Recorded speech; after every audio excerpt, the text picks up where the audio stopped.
Hey there, I wanted to say thank you for checking out this video. This is actually my first video on this channel, so an introduction, I guess, is in order. My name is Tyler. I am from Buffalo, New York, and I'm a photographer. Well, I guess I'm not a professional photographer.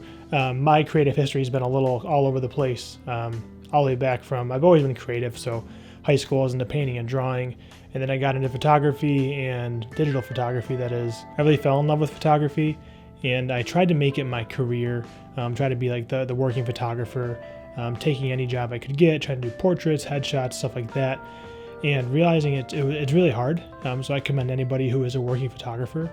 And I kind of gave up because it was driving me crazy, and realizing that the thing I really enjoyed doing, I wasn't enjoying doing anymore, so I just really stopped. I put photography on the back burner and worked normal jobs, retail and corporate, things like that. And still kind of doing it on the side just so I can enjoy it. But it wasn't until recently, about 2 years ago, I fell in love with video. And video to me was a whole new challenge. It was really exciting, and I decided to make a business out of it. So I now own a video production and strategy business here in Buffalo. I'm working with the businesses to make video assets to help them grow their business. And admittedly, I did make a YouTube channel under the same name. I should probably change that. Dedicated to my journey through that process of owning a video business. But I was starting to get a little burnt out on trying to run a video business because it's still a new business, and there's a whole bunch of struggles that go with that. And then also making videos about running a video business.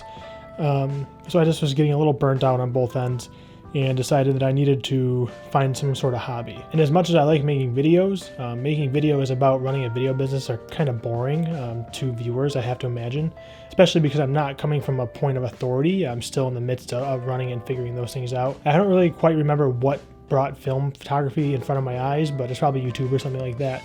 But once I saw it, I was reminded of how fun it was when I did try film a long time ago. It was never much, running like 2 rolls of black and white film, probably like Tri-X through like the crappy, actually that Fujica up there, or Fujica, however you want to pronounce it, it's like taped together. It doesn't really work.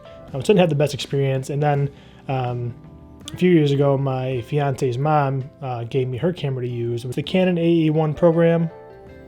Seems to work so far, and I ran a roll through that a few years ago. But I got to process it like CVS or something, and the scans didn't look that great. I think I did the scans myself on a flatbed, so I just kind of ended it there, and I was like, this isn't for me. In the first roll I shot through the AE-1 was Portra 400, based off all the recommendations I've gotten and seen.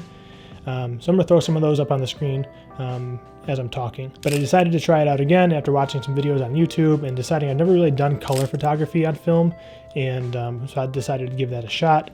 And just through that process, even just my first roll that I've shot over the past few weeks, I had a lot of fun, and it was just really nice to connect with what I was doing and slow down and think about everything I was doing. And it's not like digital where you can take a shot and go, okay, I'm going to adjust this, take a shot, and it didn't look right. And the whole notion of not knowing what you're getting is really exciting, especially for me, because I have a little bit of perfectionism, I guess. I don't like to do things unless I know I'm going to do it right. But with film, you just kind of have to do as best as you can and hope. And I definitely plan on doing more film photography, so I decided to make a channel to kind of document that process as I learn and succeed and fail, and just ways to document my process of getting more into film photography, and so I can look back and see maybe where I was when I first started versus where I'm going to be in the future. So if you want to follow along on that journey, I'd love to have you subscribe. That'd be awesome. I'm going to hopefully do some photo walks. I want to do weekly content, maybe do like once a week, because I did just find out I have a shop, a film lab about 30 minutes from me, so I don't have to send my film out for 2 weeks like I thought I was going to have to. So hopefully I can do more regular content, and you can follow along. So along with this introduction, I'll show you kind of the gear I'm working with, what I got from my fiance's mom. It's like the Canon AE-1. I have a 50mm lens, a 28mm lens, and then this monstrosity. I don't even know what this is. It's a Sigma high-speed zoom, 80 to 200, f3.5 to 4 it looks like. I've used it. I actually kind of enjoy it. It was really nice to do some portraits with it. And then I do have a second camera. It's a point and shoot. I picked this up at a thrift shop like 10 years ago. It's the Konica C35 EF. So this is actually the first camera made with a built-in flash, which is kind of neat. And it's Andy Warhol's favorite camera apparently, which is kind of cool, I guess. I did run a roll of Ilford HP5 through this just to see how it works and make sure it is still working, but I'm waiting for the scans on that, and I'll post that in my next video. But I really want something that's more of a run and gun thing, and hopefully this camera does the trick. But I realized I enjoy shooting color more, so you'll probably see more of that. For the most part, the roll came up pretty good. For my first try at it, I'm not too upset. I did set the ASA a little bit lower to overexpose the film based off what I read, and that overexposure is better for film, which is really different than digital, because usually digital you're okay with overexposing, but you don't want to lose any of the detail on your highlights, and you can bring up your shadows in post, and film is the exact opposite. So it was definitely a huge adjustment. And also not knowing if the meter in the camera is perfect. There were some instances where I would actually use my digital camera just to set the settings up the right way and make sure it was going to look okay. And for the most part, it did all right. I probably will end up getting a light meter. I don't know if light meter apps work that well. I've been trying to research it, but haven't really figured that out. But yeah, when I got the scans back today, I was actually pretty happy with a lot of them. There were some that just didn't work out. I actually had a piece fall out of the camera mid-frame. It's like the latch for the viewfinder glass or something. Not that important, I guess, but still a little worrisome to have a piece of metal fall between your lens and mirror. Because I am in Buffalo and we're going to winter here, my models are going to probably be a lot of my fiance and my dog. But I try to do a variety of things with this roll and trying to put myself in different situations to see how well I could do in them.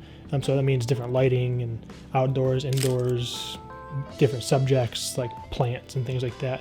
And I was happy with the majority. There was a few that came out not great, misfocused and things like that, which that's bound to happen. But I did have kind of a weird issue with some of these frames where they came out really washy and had like this haze over them. And I don't know if that's because I overexposed it. I don't know if it's because the lab scanned it weird.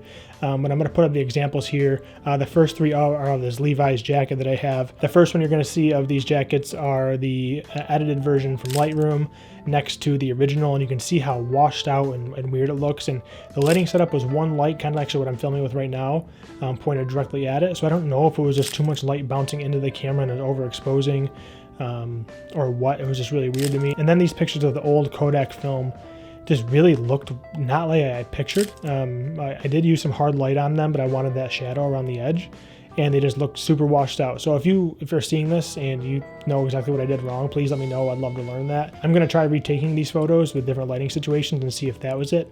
But yeah, it was just kind of confusing to me. And once I get the negatives back, I'll be able to look and maybe see if it was a scan issue. I just don't think it was, because I had awesome pictures come out, and then these ones. So it's definitely something on my end that I want to learn.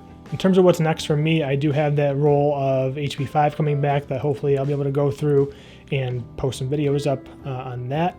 And then I have a lot of film already pre-bought, because I kind of jumped in face first. I bought some Cinestill 800T that I want to do outside, nighttime portraits, that classic hipster type thing. But I think it might be cool to do some Christmas lights that are coming up, and maybe if I get those look cinematic, even though I hate that word. I have more rolls of Portra 400, and I bought a roll of this psychedelic blues. You guys have probably heard of this. It's just a really neat kind of experimental film that I thought would be kind of fun to either throw in the Konica or the Canon here. I do plan on probably end up getting a medium format. I'm really drawn to large format as well, so hopefully I'll be able to try that out. So I'd love to have you join me on this journey into film, and I would love your feedback on everything. That's the main reason I'm making this channel, so I can document my process, but also get better throughout the process and learn and really appreciate what goes into film photography. I thank you for watching this, and I can't wait to see you guys in the next one, and hope you have a good day.